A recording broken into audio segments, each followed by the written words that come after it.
Class 12 third semester class.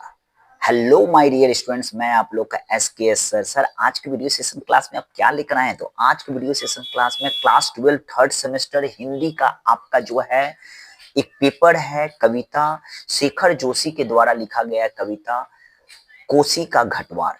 इस कविता का मैं आज आप लोग को जो है एक कंप्लीट समरी लेकर आया हूँ, मोरल लेकर आया हूँ, यहाँ तक कंक्लूजन लेकर आया हूँ।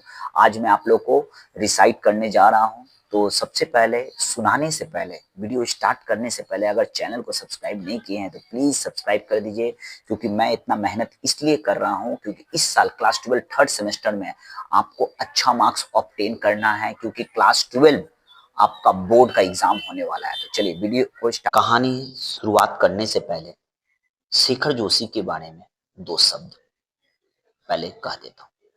शेखर जोशी हिंदी साहित्य के प्रमुख साहित्य कहानीकारों में से एक है, जो अपनी यथार्थवादी शैली और संवेदनशील विषयों के लिए जाने जाते हैं।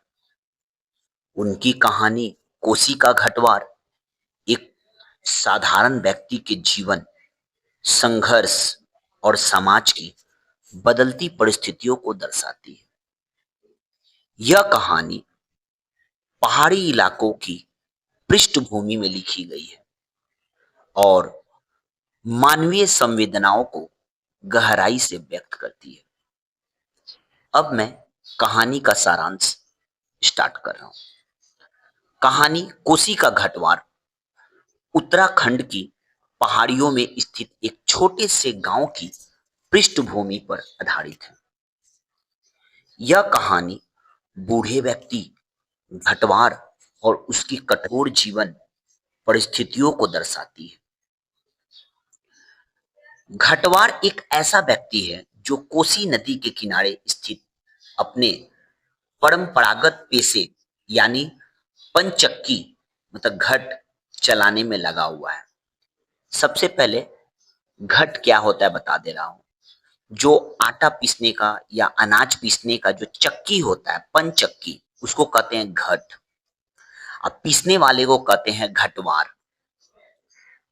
घटवार का जीवन कोसी नदी के प्रवाह पर निर्भर है। उसकी आजीविका उसके पानी के प्रवाह से चलने वाली पंचक्की पर टिकी है,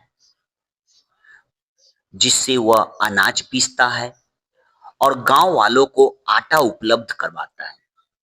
लेकिन जैसे जैसे समय बदलता जा रहा है, न्यू टेक्नोलॉजी समाज में आ रही है, मॉडर्नाइजेशन चारों तरफ फैल रहा है, मशीनों के आगमन से उसकी यह पुराना स्टाइल का जो पंचक्की है अब धीरे धीरे लुप्त हो रहा है।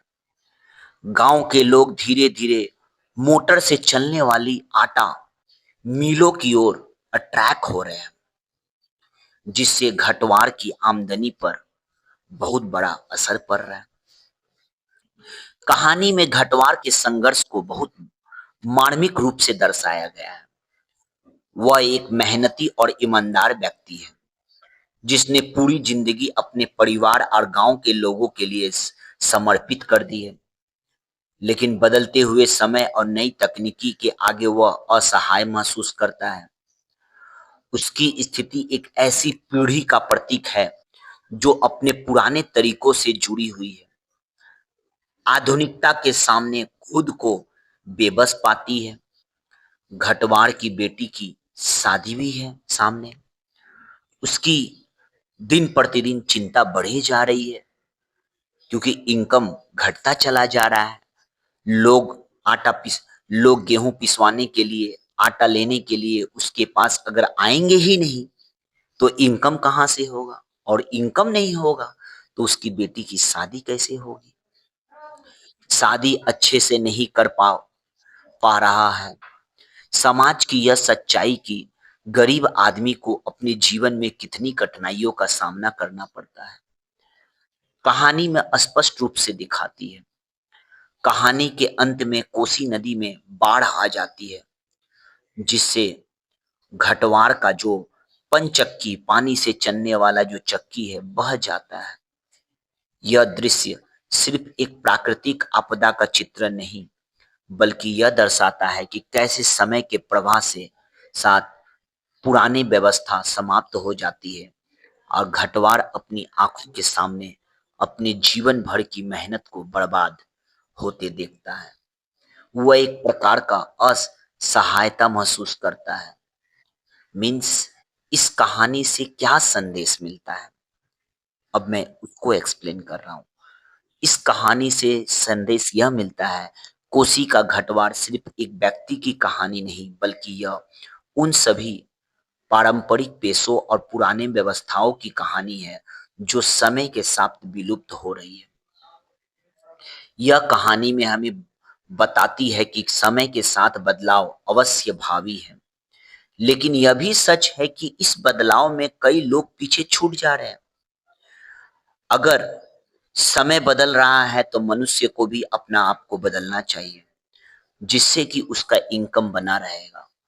नहीं तो समय बड़ा बेजोड़ तरीका से चोट मार देता है, कई लोगों का जिंदगी उजागर बर्बाद कर देता है, कई लोगों का बिजनेस समाप्त हो जाता है, कई लोग पीछे छूट जाते हैं, जैसे कि इस चैप्टर में घटवार पीछे छूट गए हैं। इस कहानी से यह समझ में आ रहा है कि जैसे जैसे समय बदलता है वैसे वैसे मनुष्य को बदलना चाहिए। अगर नहीं बदलोगे तो आपको बहुत स्ट्रगल करना पड़ेगा और कहीं ऐसा ना हो जाए कि समय आपको पीछे छोड़ के चल जाए। तो कहानी आपको कैसा लगा प्लीज कमेंट में जरूर लिखिएगा और चैनल को जरूर सब्सक्राइब कर दीजिएगा। मैं इतना मेहनत कर रहा हूँ क्योंकि थर्ड सेमेस्टर में आपको अच्छा मार्क्स लाना है।